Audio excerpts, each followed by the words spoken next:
Baik, bismillahirrahmanirrahim. Assalamualaikum warahmatullahi wabarakatuh.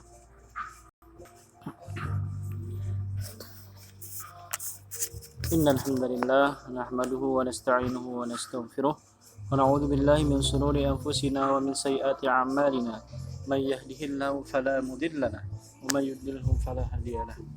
Asyhadu an la ilaha illallah wa asyhadu anna Muhammadan abduhu wa rasuluh la nabiyya ba'dah. Allahumma salli wa sallim ala nabiyyina Muhammad wa ala alihi wa sahbihi wa mawalah, amma ba'd. Rekan-rekan mahasiswa, pada kesempatan kali ini saya ingin menyampaikan terkait tema hukum perkawinan 1 lanjutan.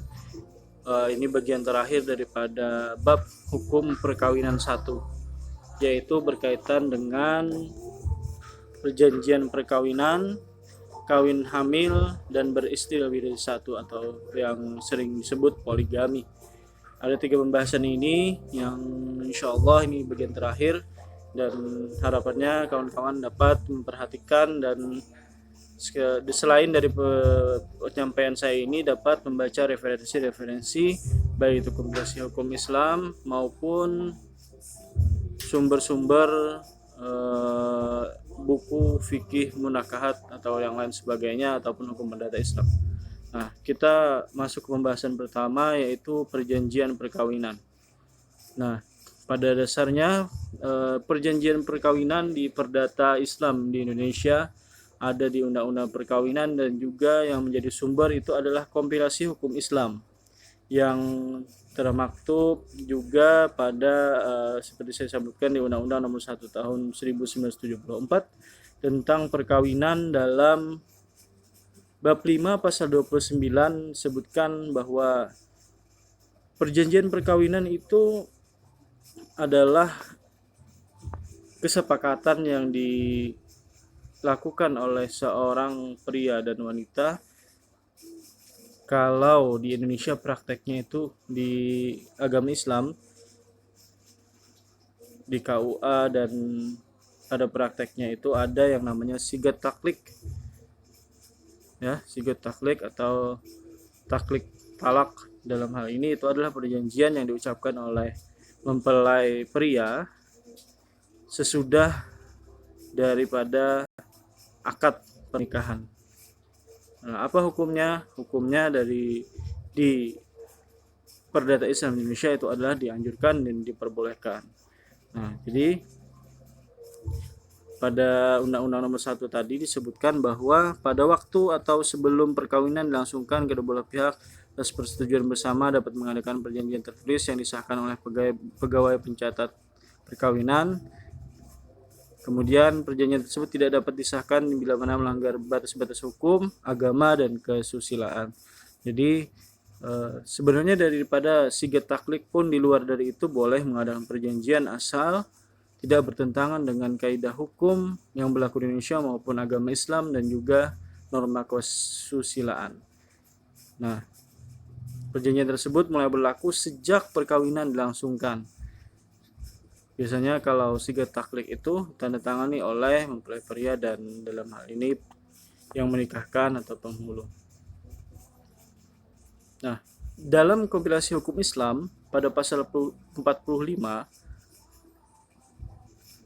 nah di sini disebutkan secara konkret yaitu adanya taklik talak, ya. Jadi ya, taklik talak itu biasanya sudah ditentukan bunyinya, yang salah satunya itu kalau si pria meninggalkan istri itu lebih 6 bulan tanpa kabar, tanpa memberi nafkah, maka jatuhlah talak 1. Itu salah satu bunyinya. Nah, selain itu juga perjanjian lainnya tidak bertentangan dengan hukum Islam seperti yang di Undang-Undang Perkawinan tadi juga sama, selama tidak bertentangan dengan hukum Islam maka diperbolehkan. Misalkan perjanjian itu disepakati bahwa tentang harta, misalkan bahwa si istri membawa harta rumah, misalkan diadakan di awal perjanjian ketika cerai terjadi ataupun berpisah ataupun dalam perjalanan perkawinan, rumah itu tetap menjadi hak milik istri, tanpa sedikit pun untuk suami. Misalkan perjanjiannya seperti itu, maka itu selama tidak bertentangan dengan hukum Islam diperbolehkan. Di pasal 46 sama ya seperti yang tercantum di Undang-Undang Perkawinan tadi. Nah, selanjutnya di pasal 51, pelanggaran atas perjanjian perkawinan memberi hak kepada istri untuk meminta pembatalan nikah atau mengajukannya sebagai alasan gugatan perceraian ke pengadilan agama. Jadi, misalkan yang sigat taklik atau taklik talak tadi ternyata terjadi si suami lebih dari 3 bulan lebih tidak memberi nafkah kepada istrinya. Nah, dalam hal ini tidak otomatis harus ke pengadilan agama dulu menurut perdata Islam. Pengadilan agama dan istri dapat membuat itu sebagai alasan melakukan gugatan perceraian ya ke pengadilan agama. Oke, untuk terkait dengan perjanjian perkawinan ya secara prinsipnya itu kalau di perdata Islam dan juga di prakteknya di negara kita itu ada sigat taklid. Kemudian ya selanjutnya yaitu berkaitan dengan kawin hamil. Nah, pada pembahasan ini kawin hamil juga termaktub di Undang-Undang Perkawinan maupun Kombinasi Hukum Islam. Pada pasal 53 Kombinasi Hukum Islam, seorang wanita hamil di luar nikah dapat dikawinkan dengan pria yang menghamilinya. Kemudian yang kedua, perkawinan dengan wanita hamil yang disebut pada ayat 1 dapat dilangsungkan tanpa menunggu lebih dulu kelahiran anaknya. Dan yang ketiga, dengan dilangsungkan perkawinan pada satu wanita hamil tidak diperlukan perkawinan ulang setelah anak yang dikandung lahir. Jadi kalau original intent atau daripada sumber utama pendapat imam-imam madhab, ada perbedaan pandangan. Nah, sedangkan di Indonesia ini salah satu pendapat daripada kalau tidak salah Imam Syafi'i rahimahullah, yang dalam hal ini ketika wanita hamil di luar nikah dapat langsung dikawinkan dengan pria yang menghamilinya tanpa mengulang ketika anaknya lahir, tanpa menunggu anaknya lahir. Ya.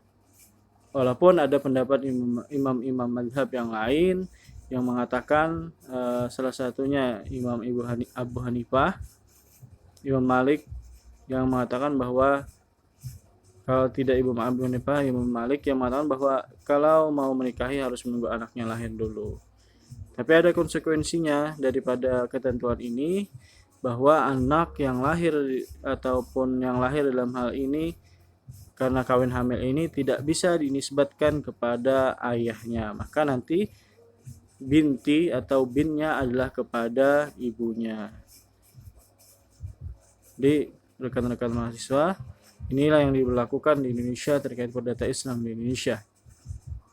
Nah, di Indonesia menganut ini dan ini yang dijalankan. Jadi ketika ada yang kawin hamil, maka tidak perlu menunggu kelahiran anaknya terlebih dahulu.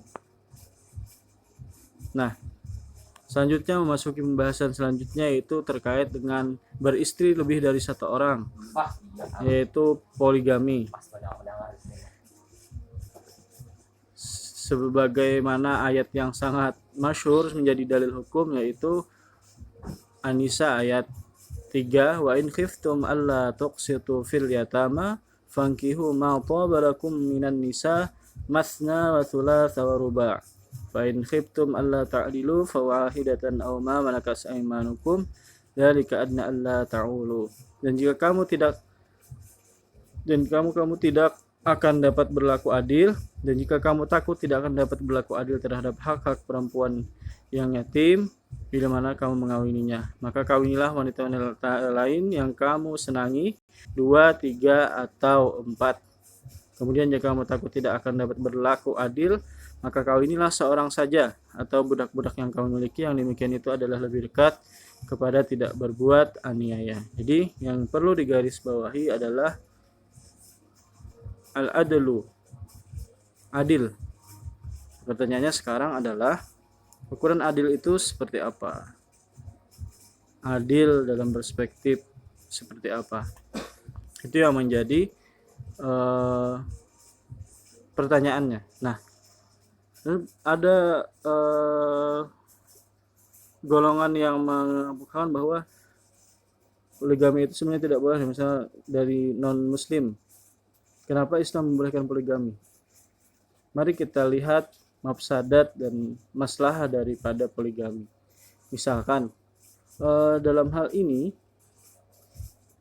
seorang istri misalkan tidak dapat memenuhi kebutuhan suaminya, dalam hal ini ada penyakit dan segala macamnya yang menghalangi, menghambat seorang suami mendapatkan haknya. Maka ketika tidak keran poligami tidak dibuka, maka mafsadatnya ditakutkan seorang suami ini dapat melakukan perbuatan zina dan perbuatan tercela. Jadi kenapa Islam membuka keran poligami, membolehkan seorang laki-laki beristri lebih dari satu, tetap dengan alasan-alasan yang dibenarkan. Artinya tidak serta-merta alasan itu alasan yang dibuat-buat. Alasan itu pun di kompilasi hukum Islam disebutkan. Nah, jadi ini dalam pasal 55 kompilasi hukum Islam, beristri lebih satu orang pada waktu bersamaan terbatas hanya 4 istri. Nah, jadi beristri lebih satu orang di Indonesia, di Perdata Islam di Indonesia ditentukan maksimal itu 4 orang. Maksimal 4 orang. Tidak boleh lebih dari 4. Kemudian yang kedua, syarat utama beristri lebih dari seorang, suami harus mampu berlaku adil. Karena ini adalah turunan dari sumber hukumnya yaitu Al-Qur'an, yang Quran surah An-Nisa tadi. Jadi ketika mampu berlaku adil dan bisa berlaku adil, maka ini adalah syarat yang perlu dipenuhi. Nah, kemudian apabila syarat utama yang disebut pada sebelumnya tadi tidak mungkin dipenuhi, suami dilarang beristri dari seorang. Nah, jadi yang perlu digarisbawahi tadi adalah adil. Adil dalam artian tidak mesti seimbang. Artinya dalam hal ini perspektif adil itu ketika istri yang satu dan istri yang dua itu merasa tidak terzalimi, dan jawabannya itulah sangat sulit. Makanya poligami ini dibuka kerannya sedikit dengan batasan-batasan dan limitasi yang sangat-sangat ketat. Nah, kemudian di pasal 56 kompilasi hukum Islam, nah sebelum suami ini misalkan berpoligami, harus ada izin dari istri. Bagaimana mekanisme izinnya? Harus melalui keputusan pengadilan agama. Jadi di pengadilan agama nanti istri diundang, dan di situ ketika dia mengizinkan dinyatakan, kemudian ada surat dari pengadilan agama bahwa telah mendapatkan izin. Nah, kemudian permohonan mekanisme izinnya ada di PP nomor 9 tahun 1975. Kalian bisa lihat nanti bagaimana mekanisme permohonan izinnya, untuk itu bisa dilihat di PP tersebut. Nah, perkawinan yang dilakukan dengan istri kedua, ketiga, atau keempat tanpa izin dari pengadilan tidak mempunyai kekuatan hukum. Jadi, yang salah satu ketika misalkan prakteknya ada yang poligami tapi tidak tercatat di KUA dan tidak dapat dari izin pengadilan agama, maka konsekuensinya pernikahan itu tidak mempunyai kekuatan hukum. Dalam perspektif perdata Islam di Indonesia, maka itu akan berpengaruh. Misalkan istri kedua, ketiga punya anak, nanti termasuk hak warisnya dalam hal ini tidak mempunyai kekuatan hukum karena pernikahan itu tidak tercatat. Maka menjadi sebuah keharusan bagi yang ingin beristri lebih dari satu, dalam hal ini poligami, untuk mendapatkan izin dari istri melalui pengadilan agama. Bagaimana misalkan ternyata istrinya tidak mengizinkan sedangkan ada alasan-alasan tertentu? Nah, ini alasannya di pasal 57 Kompilasi Hukum Islam. Pertama, istri tidak dapat menjalankan kewajiban sebagai istri. Kemudian dua, istri mendapat cacat badan atau penyakit yang tidak dapat disembuhkan. Yang ketiga, istri tidak dapat melahirkan keturunan. Jadi 3 ini menjadi batasan dan limitasi yang sangat-sangat boleh dikatakan rumit, ya. Jika 3 kriteria ini dan limitasi ini tidak terpenuhi, maka pengadilan agama ataupun dalam hal ini tidak bisa mengeluarkan izin. Jadi alasan utamanya ada 3, yaitu ketika istri tidak mendapat menjalankan kewajiban, kemudian istri mendapat cacat dan tidak bisa disembuhkan, dan ketika istri tidak dapat melahirkan keturunan. Nah, pertanyaannya bagaimana misalkan dari tiga ini didapati di seorang istri tetapi dia tetap tidak mau memberi izin. Nah, tetap melalui mekanismenya, prosedurnya ada di pengadilan agama. Nanti di pengadilan agama akan ada dengar pendapat, ditanya oleh hakim kronologisnya seperti apa. Nah, di situ nanti hakim akan memutuskan dapat izin atau tidak. Jadi muaranya kembali ke pengadilan agama. Oke, baik rekan-rekan, demikian yang dapat saya sampaikan terkait hukum perkawinan 1. Ini masih hukum perkawinan 1. Nanti ada hukum perkawinan 2, hukum perkawinan 3. Sumber utama kita adalah kompilasi hukum Islam dan undang-undang perkawinan. Undang-undang nomor 1 tahun 1974. Silahkan kalian baca-baca peraturan tersebut untuk menjadi bahan dari prinsip pembelajaran kita. Nah, 3 pembahasan kali ini menutup daripada rangkaian pembahasan kita di hukum perkawinan 1. Untuk minggu depan kita akan membahas hukum perkawinan 2. Terima kasih atas perhatiannya. Subhanakallahumma wa bihamdika asyhadu an la ilaha illa anta astaghfirullah wa atubu ilaik. Assalamualaikum warahmatullahi wabarakatuh.